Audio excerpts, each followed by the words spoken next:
प्रिय मेरे आत्मन, प्रणाम। आज यहाँ का मौसम बहुत अच्छा था, बरसात हुई, ठंडी रही पूरी तरह। आज मैं जिस विषय पर चर्चा करना चाहता हूँ आप लोगों से, वह परम प्रिय विषय है और उसमें एक बहुत ही अच्छी चीज़ ये मुझे लगी ऑब्वियसली आप लोगों को नहीं भी लग सकती है कि व्यक्ति की समानता, सोना, चैतन्य, सब कुछ। जब व्यक्ति सोता है, सोने के बाद वो कहाँ रहता है? सोने के बाद पूरी दुनिया बराबर हो जाती है। जैसे एक राजा सोता है वैसे एक गरीब सोता है। ठीक है, सोने की मात्रा कभी किसी दिन किसी की कम हो सकती है, किसी दिन ज़्यादा हो सकती है, पर सोना तो सोना ही है। सोने के बाद व्यक्ति को यह आभास नहीं रहता कि हम कहाँ पड़े हैं, राजमहल में पड़े हैं कि एक वृक्ष के नीचे पड़े हैं, कहाँ पड़े, क्यों नहीं रहता? हमारी वो चैतन्य, वह आत्मा क्या सोती है, क्या आराम करती है, या सतत मनन में रहती है, या जीव तत्व के साथ रहती है? बहुत सारे प्रश्न हैं, बहुत सारे व्यक्तियों की अपनी अपनी व्याख्याएं हैं। पुराणों में एक बहुत अच्छी चीज़ है कि जो जिसने जितना पढ़ा है, जितना उसको उतना ही परिग्रह मान लिया है कि बस इतना ही है, इसलिए ऐसा ही होता है। पर मेरे हिसाब से उसको ऐसा नहीं मानना चाहिए। जिन खोजा तिन पाइयाँ, जितना आप खोजोगे उतना ही मिलता जाएगा। नहीं खोजोगे, मान लोगे कि बस ये हो गया, हो जाएगा। मूल मुद्दा था मृत्यु के और निद्रा में, मृत्यु और निद्रा में क्या फर्क है, क्या भेद है? मेरे अनुसार, मेरी अपनी सोच, अपनी अनुभव के से मैं ये निकाल पाता हूँ कि निद्रा मृत्यु का छोटा रूप है। हम रोज मरते हैं और मृत्यु बड़ी निद्रा है जिसमें एक बार सो गए।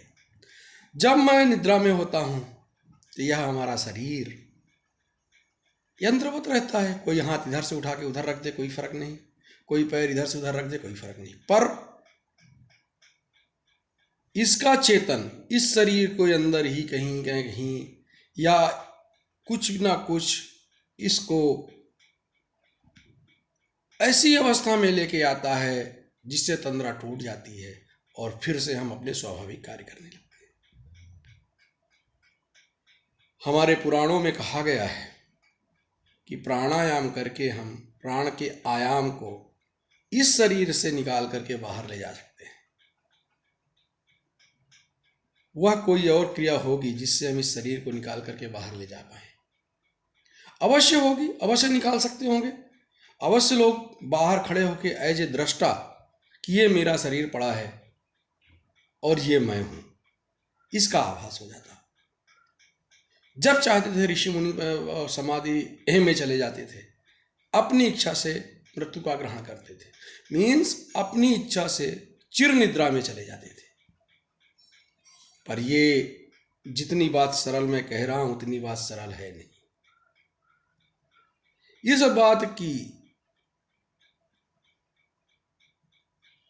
ताकीद आप इस बात से कर सकते हैं कि जिस प्रकार एक गायक कितना रियाज करता है, इसके बाद भी जिंदगी भर रियाज करता रहता है, तब कोई गाना ठीक से गा पाता है।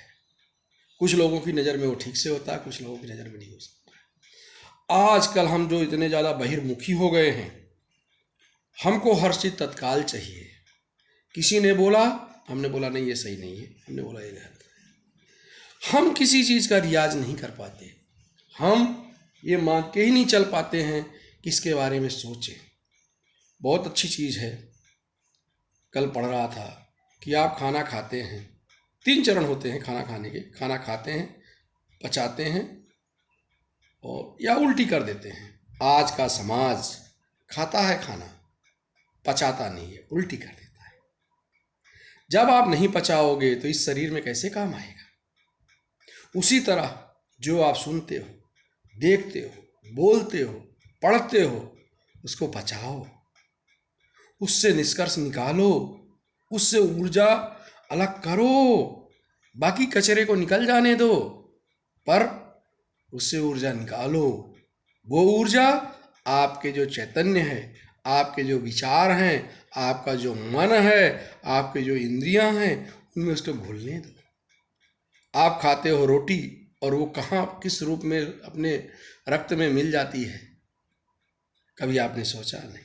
उसी तरह आप जो विचार को बचाओ, मनन करो, वो आपके रक्त में, आपकी ऊर्जा में मिल जाए, इस तरह का प्रयास करें। आज बस इतना ही।